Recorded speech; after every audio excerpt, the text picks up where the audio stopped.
Hey, good morning and welcome to another early Sunday morning show. Welcome back. Good to see you again. Today we're sponsored by Hooters Racing. That's right. Look at that. Number 7, 1992 Winston Cup champion Ellen Kowicki. He was my favorite driver. He died the next year, which really bummed me out, but go Ellen. And the other sponsor is El Chavo.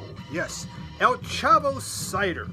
This is a mango cider with habanero peppers in it. So you get the sweetness of mango and then the burn of habanero in the back of your throat. What a thrilling combination they make. So cheers, early in the morning. All right, two things going on today. I have a little bit of new music to show, just a little bit. And then we are going to do a vinyl biography, and that's with Noble Records, Dylan's contest going on. So it'll be a vinyl biography, learn a little bit about music on what I think, okay? So first off, I want to thank Linda Legs, Andre. He's talked a lot about Carolina Soul, the eBay auction. I've kept, should I do it, should I not do it? I don't know.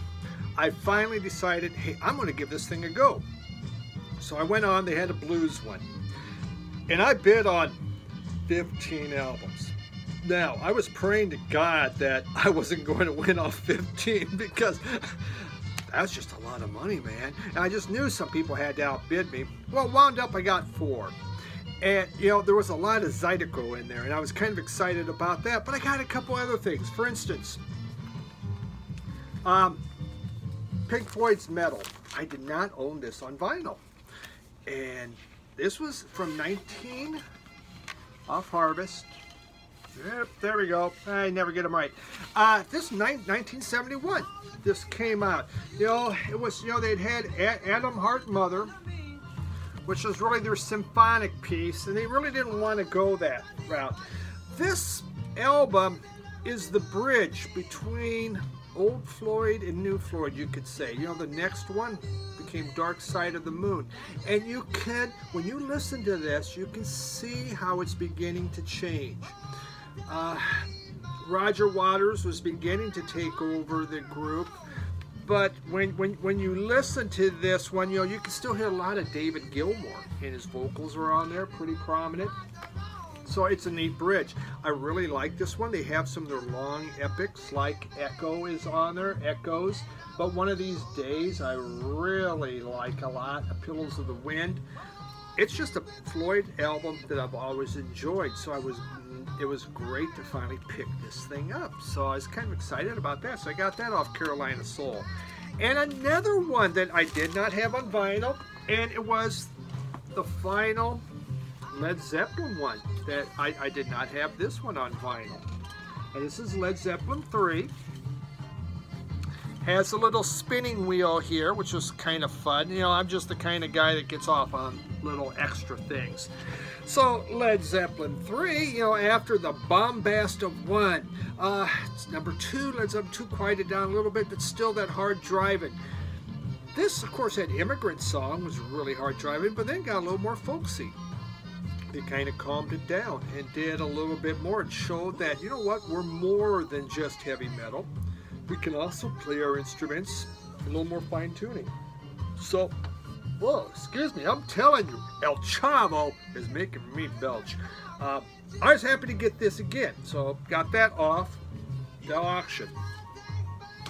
What we're listening to right now is Clifton Chenier, okay, a king of the Zydeco. And I was bidding on a lot of his stuff. They had a variety of different things. I finally got 2 albums. You know, we were out with some friends that day, and so all these things I had trying to go with, I was getting outbid. We're trying to have lunch on a Sunday, and I'm looking, you know, trying to bid up, need to get more, wound up with 4. One of them was this one here. This is Clifton Chenier, and this is Country Boy Now, Grammy Award winner 1984. There you see the label that's off. Mason. Nobody had ever won a Grammy in Zydeco. And Clifton Chenier was the first one. He was so excited, he named his album this way. You know, Clifton's been considered the king of Zydeco. You know, he played the, you know, his accordion had the keys on there. Really, there's three types of accordions when you think of Zydeco. There's one which is one row of buttons, more simplistic. There's another one with 3 rows of buttons that you can play. And then there's the one with the keys. The keys allowed them to play more blues type oriented. So it gave them a lot more different types of songs that they could play. It also weighed 55 pounds. And this guy would play all night long. He never quit. And you know, as he got older, finally he had to start sitting down, but otherwise he'd be standing the whole night. They never stopped the music. You know, he was given King of Zydeco. A mayor, I believe, of Lafayette said, "Hey, you're the King of Zydeco." So he went out, he got himself a crown, a cape, the whole shebang, and took it seriously. And people always considered him that. So I was happy to get that one. And the other one I bid and won, I got live. And this was a concert in San Francisco. A lot of people from Louisiana moved to San Francisco. And so they began to go there and they'd have these house parties. Quite often the parties were in churches, and the churches would raise money by having Zydeco dances. It was really a popular thing to do. This one came with, look at that, you have the Night Times, Clifton Chenier, the crowned head of Zydeco's appearing. Had a nice little article about him. Recorded at a French Creole dance, of course in Zydeco, so they spoke, you know, they Creole French. Our truly. So I was happy to get this, and then I found out I already had the damn album. Somehow I had not gotten this one entered into Discogs. And the album I have is still in the shrink. It is a magnificent copy. So now I got a second copy of Clifton Chenier live. Fantastic album. Got 2. So those are the picks that I had to show right now. Got a lot more, but that's all I had time really to listen to today. So part 2. Dylan's having a contest. 750 subs. That's pretty impressive. For Noble's Records, and you know, he always has some interesting stuff going on in Noble's Records. You know, the stuff he buys, the these massive amounts of vinyl that he buys, and then he was able to go through, is always really cool and impressive to see. But he had 5 questions that he has asked us to answer, and it talks about our life. And the first one was, what was your first memory with vinyl? Your first memory with vinyl. So let's go talk about that one first. And I'm going to present a couple albums with this, you know, because there's 2 stages. The first by far is Bach's Brandenburg Concerto. Now my father, I've talked about this before, was heavy into classical. That's what he listened to. A little big band, you know, he did like you know, some of the big band sounds, but for the most part it was classical. And Bach's Brandenburg Concerto, I remember all the time going on, and it was such beautiful music. I didn't appreciate it as much at the time, but now I do. This is his album, you know, after he had passed. You know, I've looked at my mom's albums, and I've picked up, you know, the albums of his that he played all the time. Brandenburg Concerto is one of the most beautiful pieces of music I think ever made. If you're not sure about classical, haven't listened to classical, I would always recommend Bach. Bach is beautiful, and the Brandenburg Concerto is a wonderful way to go. So I just remember in our house, this would be playing as my father would be writing a sermon, or especially on Sundays after the sermons were over, when he would relax to some Bach, to some Grieg, maybe to some Beethoven. But Bach is what always caught my attention due to the beauty of it. The other one is earliest childhood, and not so much vinyl, but just hearing the songs. It was Herb Alpert and the Tijuana Brass. And when we were little, oh gee whiz, 4 or 5, we'd go to the swimming pool. and the swimming pool, they played the radio. Now at home, we didn't listen to radio, or if we did, it was the Betty Crocker cooking hour or whatever my parents were listening to. We as children, there was no music out of the radio. So really, one of my first places that I heard it, besides going to the movies, was at the swimming pool. And Herb Alpert was big. Tijuana Bread. Ba, ba, ba, ba, ba, ba, ba, ba, ba. You know, they had the Pepsi commercials. It was just really crazy stuff. And I loved Herb Alpert. Can you believe I do not own the Fresh Cream album? There is 1 billion of them out there for like a quarter, and I don't have one. Maybe because I just haven't found a good copy of it yet. I swear to God I thought I had that one, but maybe I do. So here we go. Early childhood memories. Herb Alpert. Yes, he was playing all over the radio at the swimming pool in Stratford, Iowa. Stratford, Iowa, 500 people, but we had a grain elevator making us a pretty big place. All right, question number 2 was, what was the first record that you fell in love with? You know, Andrew, Tales from the Crate, he talks about finding music, falling in love with an album. And on my contest, he talked about that too. And I really, that one struck a chord with me, Andrew. I really enjoyed when you said that. First vinyl album that I found, we're just going to go at the very first vinyl album I bought. I was 11 years old. I went down to the Five and Dime store and picked up 20 Giant Hits, Do It Now. This was my very first album, and I played it over and over. Most of the songs I did not recognize on there. You can kind of see some of the people on here. I knew the Beatles because the Beatles had a cartoon. The Monkees had a cartoon, so I knew them too. But the Beatles had Nowhere Man. I love Nowhere Man. Then there was Melanie. What Have You Done to My Song, Ma? Thought that sucked. Crazy Elephant. Gimme, Gimme Good Lovin'. By far my favorite. I haven't found that. I've looked for Crazy Elephant for Gimme, Gimme Good Lovin'. Gimme, Gimme Good Lovin' every night. Damn, I like that song. B.J. Thomas, So Lonesome I Could Cry. That was okay. Mel and Tim, Backfield in Motion. And Jimi Hendrix, Red House. Guy was a hippie. Wasn't my favorite song. Love it now. Then there was Tea Garden and Van Winkle, God Love Rock and Roll, not sure. Neil Diamond, Mr. Bojangles, The Association, Along Comes Mary. That was a sing-along song. I sang to that all the time. Jefferson Airplane, Somebody to Love. I thought that was fantastic. Janis Joplin, Down on Me. Nope, hippie, didn't like it at all. Buffalo Springfield, Flying on the Ground Is Wrong. It might have been hippie-ish, but I thought that song was wonderful. To this day, it's my favorite Buffalo Springfield song because of this album. Richie Havens, Minstrel from Gaul.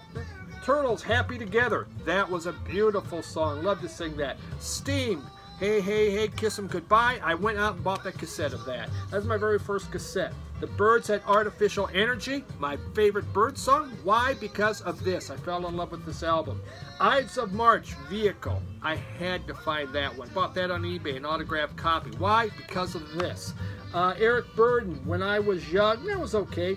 Donovan, Sunshine Superman. Yes, he was a hippie. I didn't know that one, though. I knew about Hendrix and Joplin, damn them. But this one, Donovan, I did. Sunshine Superman, thought it was great. And then there's the Five Stairs Chips, Ooh Child. And I just got that in vinyl. Fell in love with this. Love this. I played it to death. I made my own radio shows at home. I would put this on. I would make my own commercials and play this. Yes, I know, sad child. But I did radio shows and I would record them. Loved it. The other one that I fell in love with that I will show you is Bachman Turner Overdrive, Not Fragile. This was, in my high school years, this was, I would call the soundtrack of my high school. You know, in our locker room, you know, during cross country, wrestling and track, there was 2 8-track tapes. One was Not Fragile, the other one was Seals and Crofts' Greatest Hits. How's that for something a whole lot different? Depends on the mood and what you want, huh? Feel the burn, feel the burn. I knew every single song on this. There's nothing better than to pump me up, playing Bachman Turner Overdrive. Not Fragile, Rock Is My Life, This Is My Song, Roll On Down the Highway, You Ain't Seen Nothing Yet. This album could do me no wrong. I played it and listened in the locker room. When they locked Little Walter was this tiny, I mean, I was small. This guy was really small. They would lock him up in the locker. Yes, now that's called abuse. Back then, that just seemed what you did in the locker room. You know, a bunch of guys running around jock straps. Little Walter locked in the locker. Everyone thought that was funny. I tended not to laugh because, well, I could be next on the whole thing. But this would be cranking and playing, getting ready to go run or wrestle. By God, crank me up some BTO. To this day, absolutely, at one of the very first albums I fell in love with. Next question. What record has great significance to you? You know, I've talked about this on several different videos. I think Dolph and Dale, I talked about Blind Boys of Alabama when my father died. Probably has the most significance, but I've talked about that one. On my contest, I talked about the Commodores, 3 Times the Lady, the first song that my wife and I ever danced to. So I'm going to give this one, I'm going to go back with my wife, Captain and Tennille. Yeah, look at that, huh?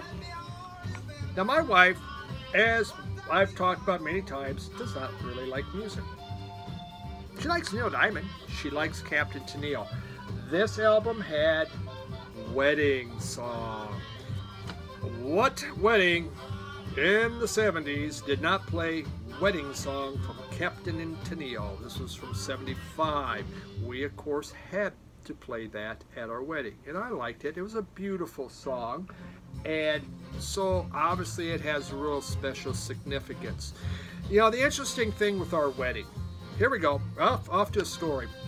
I'd never met my in-laws. Nope, my wife came from Boston to Nebraska to go to school, and we dated for 4 years. Actually, I graduated a year before her, went to work, so it came time for her to graduate. So I came back and got vacation time, only a few days. She graduated Friday. I met her parents Friday. Saturday, we got married. Sunday, I had to go back to Wisconsin where I was working. She had to go to nationals and track. That's how our wedding was. And so, but we did play this in a church. You know, I got married in our church. It was a very inexpensive wedding. The reception was in the church basement. The ladies' auxiliary served lunch. What does that mean? That means you get green jello with carrot shavings and tater tot hot dish. My in-laws like to drink. There was no alcohol at my wedding. No siree. Not at this Lutheran wedding. Not going to have it in the church basement. So I met the in-laws for the first time. You know, what were they going to say? No, we don't approve of you. There it was. I was in like Flynn. We were going to have our honeymoon in Lincoln, Nebraska. It was 80 miles away. Huge thunderstorms coming in. Find out all my windows had been Vaseline. My car had been totally Vaseline. So I'm driving through a terrible thunderstorm with a Vaseline car. It didn't work well. We got to the hotel. Nothing went on that night. We were exhausted. We fell asleep. Got up the next day. I said, bye, honey. Great to be married. And off we went our separate ways for a couple weeks. So, the wedding song, Captain Tennille, and the story of my awesome wedding. Green jello with carrot shavings. Gross. All right, next one. What album did you spend the most on? Big Star. Big Star. This is the first record. You can see the price tag still on that sucker. $125. I was working in Indianapolis. I went to this record store. There it was, way up high. Wow, that's Big Star's album. Oh my God. I couldn't believe it. But that was a lot of money, so I didn't buy it and I left. And I kept thinking about it and thinking about it. A few weeks later, I was back in Indianapolis. I went back to the record store. There it is, Big Star right on top. God, I would really like to have that. I want to have that. That's a lot of money. So I left it. thinking about it. Went back a few weeks later when I was back in Indianapolis and went to that. Says, listen, that's been up there, $100. All right, and I got it. I got Big Stars, #1 record for $100. Very good, I would say. Very good to very good plus is what I would rate this. But it was like a dream, one of those dream albums that you get, because I loved everything of it. I had all the CDs, but I got this. And look at this, cause it's worth much more. Didn't matter to me. This was an important album to me, and if I didn't buy it, I just would have been haunted. If that had been sold, to this day I'd be kicking myself, because I haven't seen it. I have not seen this in vinyl in places that I've gone to. So, by far, probably the most expensive for a single album. I did buy those Paramount sets from a Third Man record. Those things cost mega dollars, but they were worth it to me. But for a single album, this. All right, his final question, Dylan's final question was, what's your ultimate grail? And that's really difficult because, gosh darn, I don't think of grails really. I have a list of things I want, but when I go shopping, I go, hey, I like this, I like that, boom, boom, boom, boom, boom, you know. But there are certain things that I would really like, and one of them I would love to find in vinyl, an absolute grail, would be the 13th Floor Elevators. Their very first one here, the psychedelic sounds of the 13th Floor Elevators. This is such an incredibly great piece of music, and I mean, it just, I love listening to this thing. It's one of my all-time favorite things to listen to when you think of garage rock, and that with Rookie Erickson. That would be a grail. Another one would be, this one don't cost quite as much, Suicide. You know, this is the electronic duo from in the mid-70s, came out of New York, that really made some really weird stuff. With Alan Vega was on there. You know, they did Ghost Rider, Rocket USA is just fantastic. It was just droning. I mean, it's kind of like, hey, they like Lou Reed's Metal Machine music or whatever. Well, let's make some music from that. But I think it's just such a fantastic debut, and I have not seen this original. I know I can get a repress, but I've been looking for original of that.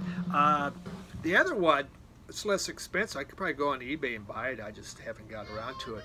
Is Reckless Eric's, the punker, pub rocker, whatever, Reckless Eric, and he had his debut album, and I would really like to get that one. You know, they have the song Searching the World for a Girl Like You, something like, I can't remember the title of it, but I love that song, and I'd just like to find that one. So kind of some of the ones that really I would like to see. I could dig into blues and jazz, I could find some more, but by far Rookie Erickson, that would, you know what, I think I'd pee my pants. Yep. I'm getting old. I could probably wear Depends and get away with it though, so it doesn't matter. So there you go, Dylan. That's my answer to your contest. Sorry you got some extra stuff tagged along there, but I wanted to get this whole thing done because I'm not going to be around on a Sunday, and I like to be consistent. You know, there's something about in my life with consistency, and I like that. So I wanted to make sure I got something out on a Sunday, show some new stuff, but then answer you. For those that held on to listen to this, hope you enjoyed it and learned a little something more of my musical taste and what I like and some of the craziness of my life. So thank you very much. Everyone have a wonderful week. I'm hanging out in North Carolina, Biltmore Estates, having a fun time with my wife. At least I hope I'm in. If I'm not, I'm in the doghouse. Everyone have a great week, and we'll talk to you next week. Thank you.